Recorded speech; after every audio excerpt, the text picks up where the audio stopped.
Hey guys, Dusklight here. Just a quick introduction saying thank you all so much for 20,000 subscribers. Honestly, it's kind of insane to see the growth that we've had on the channel in the last 6 months since we started 30 and 30. Double the subscriber count, triple the viewership.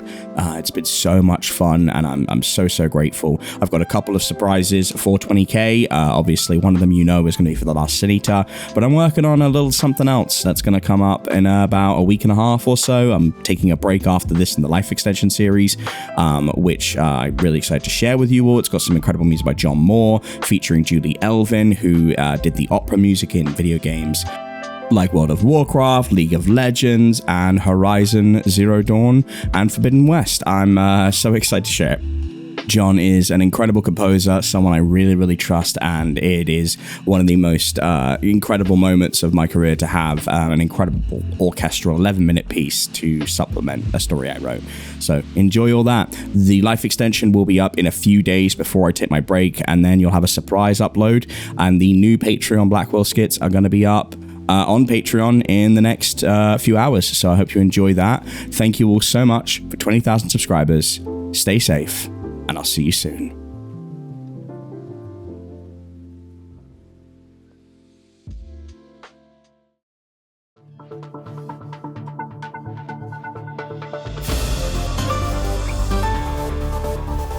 Welcome back to the Michigan Inquirer. It's May 9th, 2023, and we return to our broadcast of the Journals by G.O.D.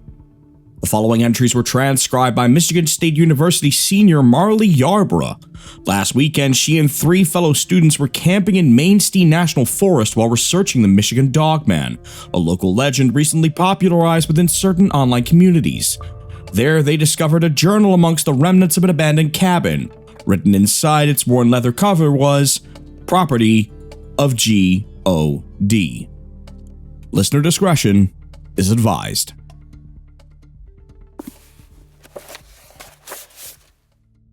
I don't know the date, and I don't care enough to find out. July something? It's hard to keep track since I started taking these stupid pills. I hate them. Almost as much as I hate this journal. Almost as much as I hate you, Dr. Nelson. Writing isn't therapeutic when you know your therapist is planning to read it. Your entire racket is a scam, and I'm not taking your fake medicine anymore. Do you seriously think patients are writing their innermost thoughts for you to jerk off to? Because they're not. We all edit ourselves despite whether or not it's intentional.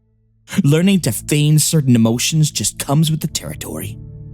Good people don't exist. Only good actors. I'm pretty sure that's a quote, but hell if I know who said it. Go ahead, doctor. Blame my cynical outlook on watching my mother die. Tell me again how it was the catalyst for my antisocial tendencies, how my trust issues caused me to push away anyone who tries to get close. We have all the time in the world now that you've convinced Dad to put me in weekly sessions. Heaven forbid you listen to my actual words instead of dissecting and twisting whatever you think I'm not saying. I'll never forgive Dad for dragging me out to this dump. Selfish prick. This is his idea of a good time, not mine. Life already sucked without him ruining my last real summer break. He knows I'm going to stay inside the whole time. He didn't even tell me what we're supposed to be hunting. He just repeats the same bullshit over and over. Give it a chance, Glenn. Or, come on, where's that Delaney spirit? I'm sick of it. You can both fuck off and die, Dr. Nelson. Sorry, bastard. Day 2. I hate this place. There's no way I'll last 3 weeks. I doubt I can make it through 1. I'm using the bathroom in an outhouse for Christ's fucking sake. My CD player stopped working, so now I can't even listen to my music. We had hot dogs for dinner again, and I hate hot dogs. You'd think my own dad could remember that basic fact, but no. He loves them, so everyone else must love them too. I couldn't fall asleep until almost 5 in the morning because of all the howling, and I'm sure it'll be the same tonight. I thought it was supposed to be peaceful out here. What a crock of shit. The old man is lucky I can't call for a taxi. I'm so mad my chest feels like it's gonna explode. I didn't know it was possible to hate someone this much. I'm done with this stupid journal. This is such a pointless waste of time. Dr. Nelson, you, sir, are a bastard. Day 4, or maybe it's 5. It's so hard to keep track. There's no electricity, no phones, and nowhere to go. So yeah, I guess I'm back to writing in this stupid thing. There's an old generator out here, but it only works a third of the time. This isn't how we should be living in 1998. We're on the cusp of the 21st century, yet we're in this backwoods hellhole like it's 1898. I'm going to be the person who proves it's possible to die from boredom. One day, Dad will come back, and I'll just be laying here, dead. I wonder what the autopsy will say. I hope they charge the old man with my murder, because that's exactly what it'll be. I only wish it would have happened before I had to clean up all that garbage. It's bad enough the wolves don't stop howling until sunrise, but now someone has gone through our trash. Garbage was strewn all the way around the cabin like they were making a moat. Dad blamed raccoons, but I have trouble believing anything other than a human could form such a perfect perimeter. It just looks so deliberate. I don't see how another person would be way out here or why they'd bother. If someone were hungry enough to dig through our trash, why make it a huge display? Dad claims he slept through it, but no one could have slept through that. Yet, when I try to argue, he says I'm being paranoid and rushes off. I haven't been in the same room with him for longer than 10 minutes since the drive up here. We don't even eat together. Every morning, I hear him drive away just as I'm drifting off, and every evening, just after nightfall, he returns and goes to sleep. He seems on edge, even more so than when Mom died, but if I ask him about it, he denies everything. He's the one who should be in therapy. Fucking hypocrite. Dad should have been the one home when that man broke in, but no. He was out drinking with his buddies, again. Mom was the one being strangled while I watched from the closet. The police said the guy was high as a kite and thought the house was empty. Mom surprised him, and he panicked. It's like I'm cursed. Why our house? And none of our neighbors heard a thing until it was too late? It should be Dad and that creepy urn. My 18th birthday is going to be the last day I waste words on that asshole. He could die alone for all I care. And you too, Dr. Nelson. Fucking bastard. It's day... shit, I don't know. I wrote my last entry the day before yesterday. I think. Fuck! They all blur together out here. This morning started like any other. Dad left at the usual time, but he isn't back yet. Now it's 11 at night and I don't know what to do. I don't know if he's hurt or worse. Do I go looking for him? I don't even know which direction he went. If something did happen, then I'd be stranded. He takes the truck like he's afraid I'll drive off with it. And sure, I probably would have, but look what's happened. I'm completely alone out here. I'd be grateful for Dr. Nelson at this point. Ugh, I can't believe I just said that. I'll burn this journal before I show it to him. I'd rather die than give him the satisfaction. This shit is all his fault. He should be the one stuck out here, not me.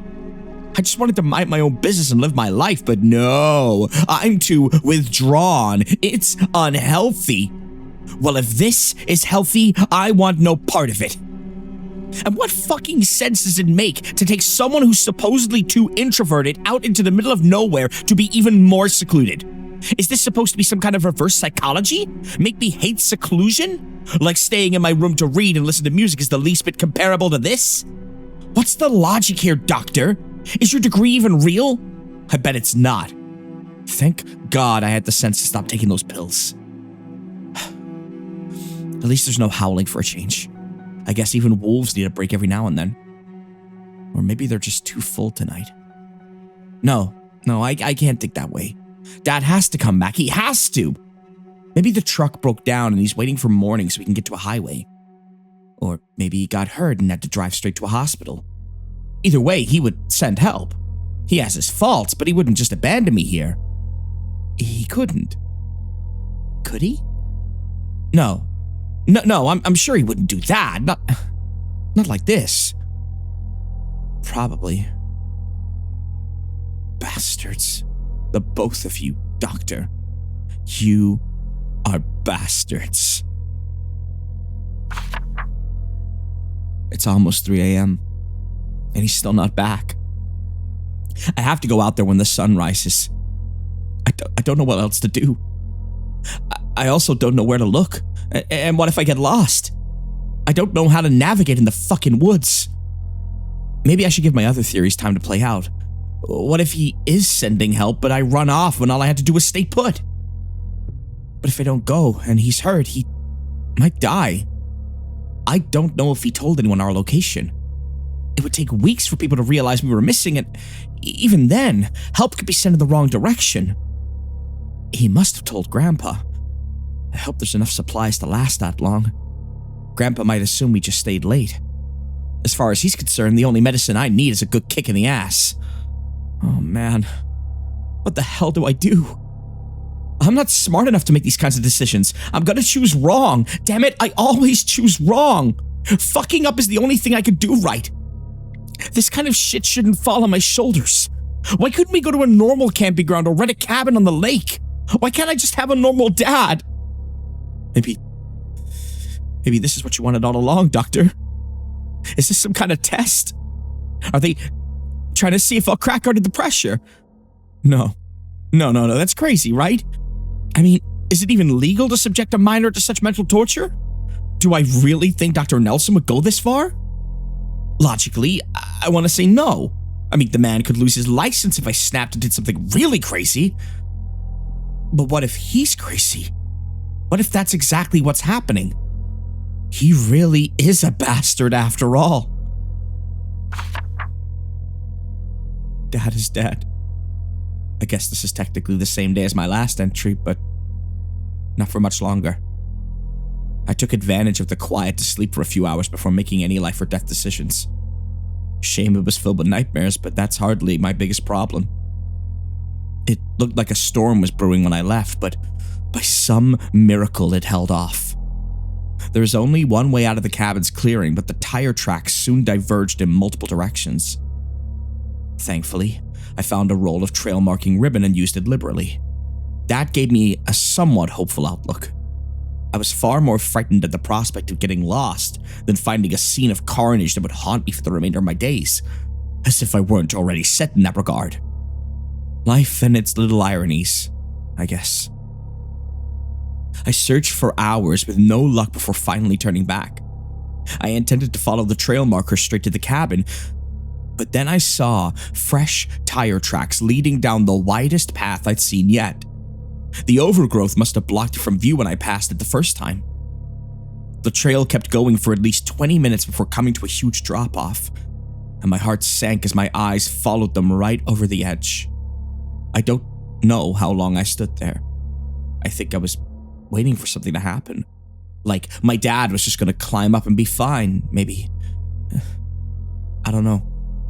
Eventually, I laid on my stomach and peered over the edge. At the bottom of a large ravine was Dad's truck.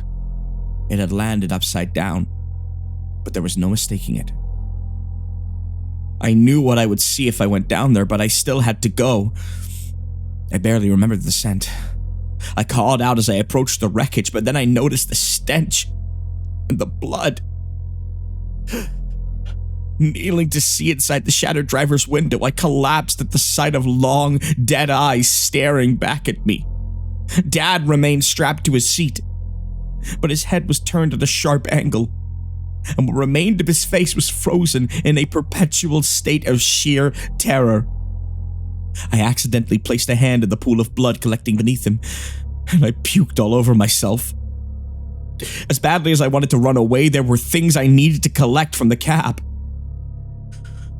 When I felt composed enough for the first attempt, I realized the truck had more damage than it should have received in the fall. There were deep gashes along the side like claw marks, and one of the back tires had been ripped to shreds like some massive dog had used it as a chew toy. The thought sent a new wave of nausea through me, but I managed to crawl into the passenger side. At first, I assumed Dad's neck was broken, I mean, technically, I guess it was that too, but the reason it looked so strange is because it was nearly severed. Plus, his torso was ripped open and both of his arms were gone. I couldn't find them anywhere. I want to believe he died in the crash, but that look on his face. I think he was still alive when something else got him. Maybe that something else is what caused the crash. Maybe it was still out there. Something inside me clicked. I understand why they call it survival mode now. It suddenly became much easier to ignore my father's mangled corpse in favor of collecting his gear. In the end, I walked away with a rifle in his bag. It had a first aid kit, some crackers, a few bottles of water, extra ammo, which was a great comfort to have on the hike back. I just wish I could have found his other gun, too. The climb out of the canyon was much more difficult than the trip down, but getting back gave me something to focus on, something besides the awful reality of my predicament. I'm trapped in the woods with very limited supplies. I'm gonna die out here. And that's all there is to it. If I had any sense at all, I would try to find some help before exhausting all my resources. But I can't let go of the hope that someone will find me before that happens. Or maybe I'm just too afraid of facing whatever killed Dad. Either way, I guess everyone was right all along. I'm a coward. This journal will probably end up being a record of my final words rather than a therapy aid. How's that for a middle finger to Dr. Nelson? That bastard.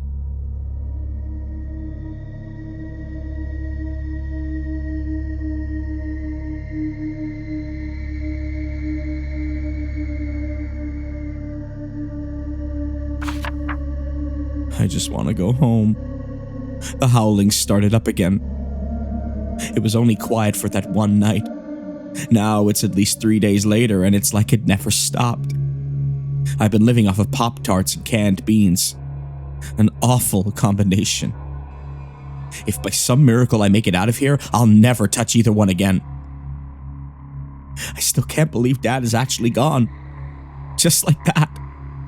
Shit, I'm probably not far behind him. There's no such thing as miracles. I'm as good as dead.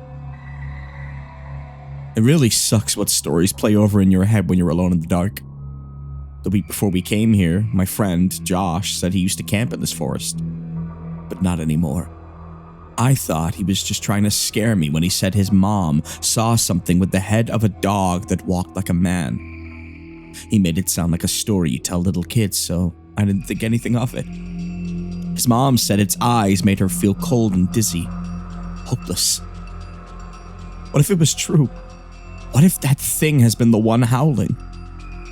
If that's what killed Dad? The only thing worse than hearing strange noises is hearing nothing at all. The mind doesn't like silence. If you don't give it something to listen to, it fills the void on its own. It always feels like I'm being watched, like something frightened all of the bugs and birds into hiding, and now it's just waiting. But waiting for what? I don't know. That's the question, isn't it? Waiting for me? God, I hope not. Maybe I am crazy. Maybe I shouldn't have flushed those pills. What if Dr. Nelson was right all along? Stupid bastard. Fuck, it was true. Fuck, man, I can't handle this. I know what I saw. That thing out there isn't a wolf. Wolves don't walk on their hind legs. It can't be a dogman either, though. There's no such thing. It has to be some hairy-ass hermit wearing a mask, right? Right?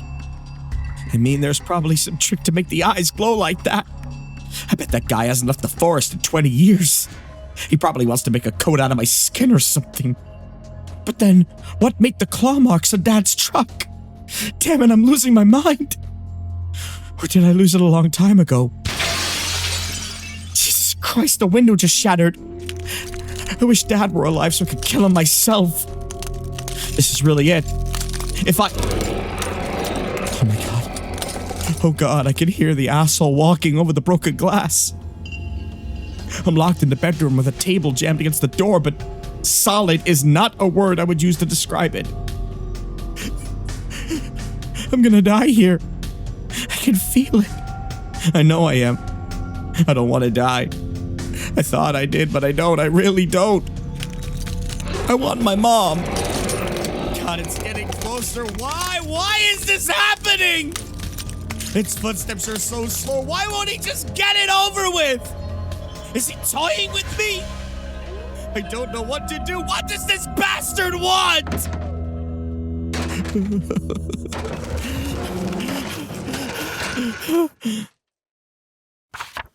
I think it's finally over. I heard its footsteps fade into the distance as they retraced their route over the broken glass.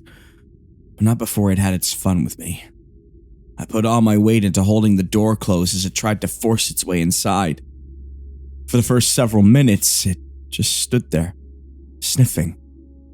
Then a high-pitched whining howl preceded the unmistakable sound of claws tearing at the wood.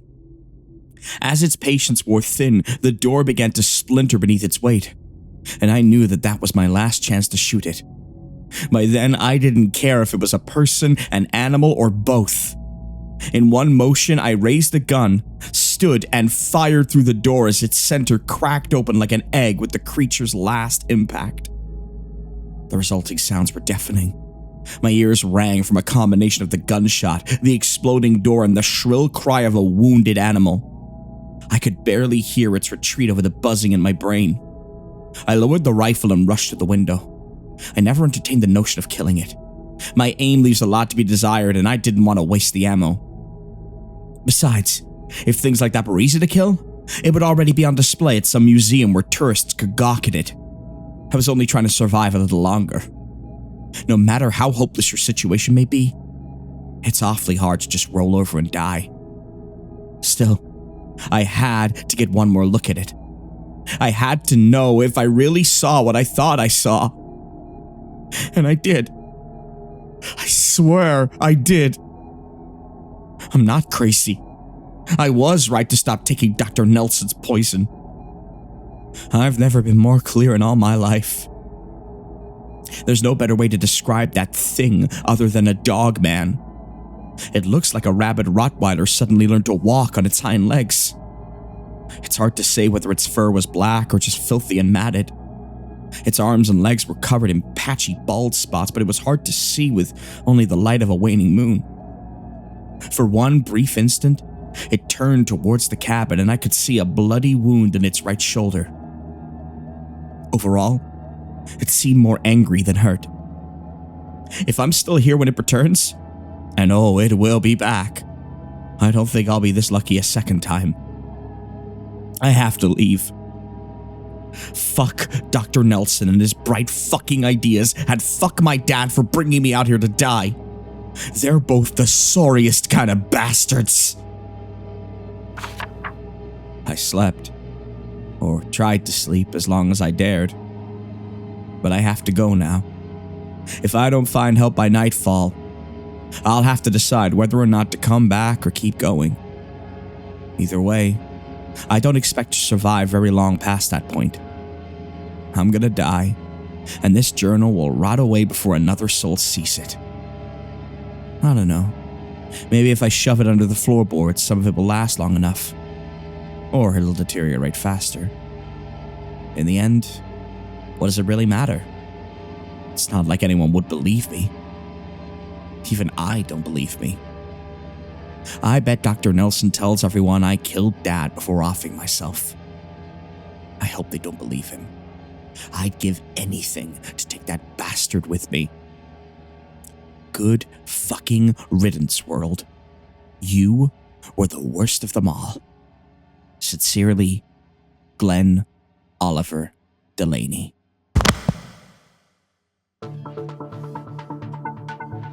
And we're back with the Michigan Inquirer. It's May 16th, 2023. What started as an innocent college project turned deadly for one MSU student when a group of 4 returned to the Manistee National Forest to investigate information discovered in a journal from 1998. Many details are still unknown as authorities have yet to provide an official statement, but some sources claim police failed to investigate the student's findings due to a theory the journal may have been faked, or, at the very least, the product of a mentally ill teen. Regardless, the tragic death of 20-year-old Patrick Morris is all too real. During their amateur investigation, students became startled by an unknown figure stalking them through the forest. In their panic, they became separated as they fled the area and were forced to regroup at the parking lot. 3 students returned safely, but all attempts to contact the missing fourth, Patrick Morris, were met with failure. The official search began shortly after, and a gruesome scene was soon discovered. What remained of Morris painted a clear, though horrific, picture of a wildlife attack. Be sure to stay tuned for further updates as the situation develops.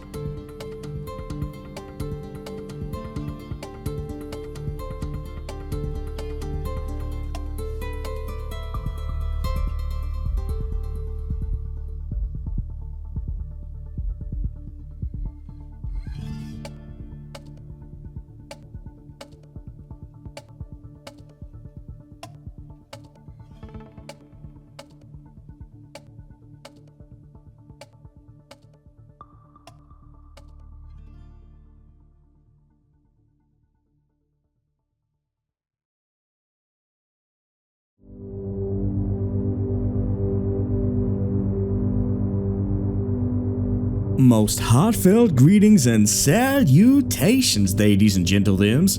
I eagerly welcome you to Sturgeon's most premier station, Dusklight Radio, hosted by yours truly, the effervescent, ethereal, and immersive Everett J. Blackwell.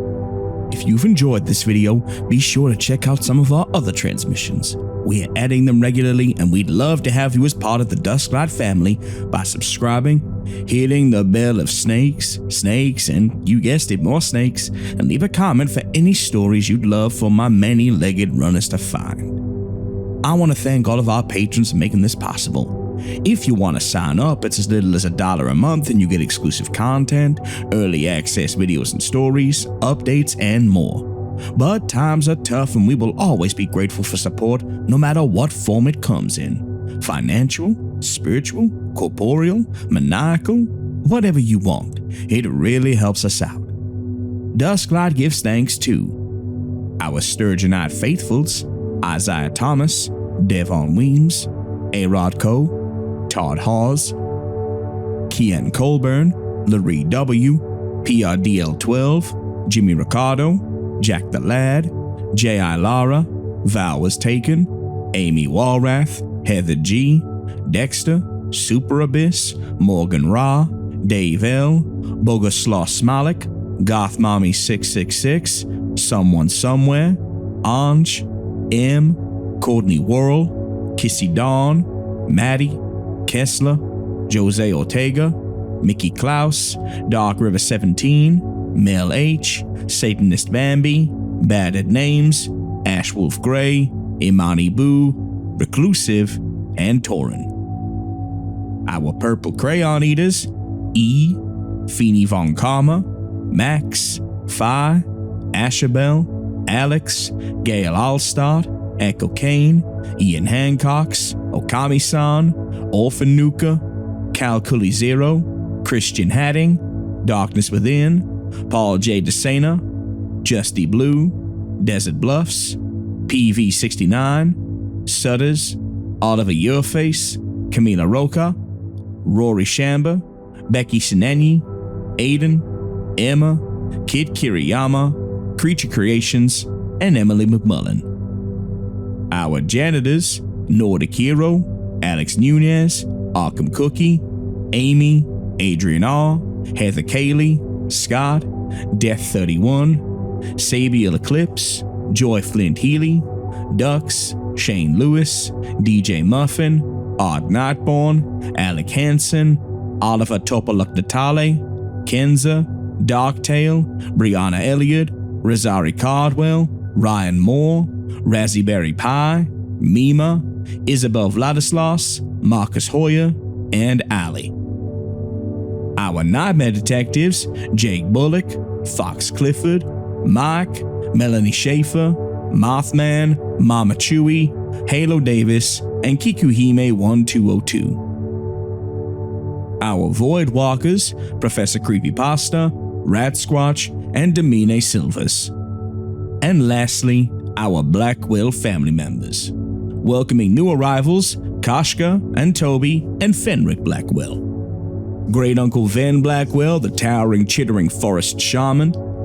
Sabrina Blackwell, the crocheting protector. Bigums Blackwell, the swollest of them all. Olivia Blackwell, future playwright and thespian. Izzy Blackwell, our bug commander. TJ Blackwell, the ultimate opportunist and identity thief. Delara Blackwell, the pestilence protector and plague doctor of Battenberg. Adela Blackwell's firemancy, innuendo, and illusions. Ethan Blackwell, risking it all for esoteric artifacts. And the ire of our family. New arrivals Aphrodite and Wojciech Blackwell. Master Armorer Gunsmith and Funeral Director Ashen Blackwell, writing a sonnet over his latest gun. Jackal Blackwell, don't ask what's inside the sushi. Clue Blackwell, always lurking in the corner of your eye. Tabitha Blackwell, second in swollenness, but first in mining for legendary ore. And forever frenemy to our last entrant, Papa Kyle Blackwell, coated in 3 layers of bone armor and ready to defend what he deems as rightfully his. We love and fear you, Papa.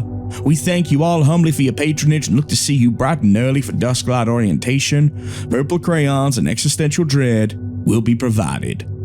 And one last time, listeners, close your eyes and breathe with me. Remember, no matter how bad things are, how cruel people can be, and how heavy your shoulders may feel with the weight of the world bearing down on them, Dusklight will always be here to lift the load and to provide you with some respite. Drink some pink lemonade Snapple. Watch a video on lost civilizations and sleep on the cool side of the pillow with the window open and the stars twinkling down on you. Start and end each day with kindness in your heart. You matter, you are loved, and every day is another chance. I'll see you again when the sun sets and dusk enters the station.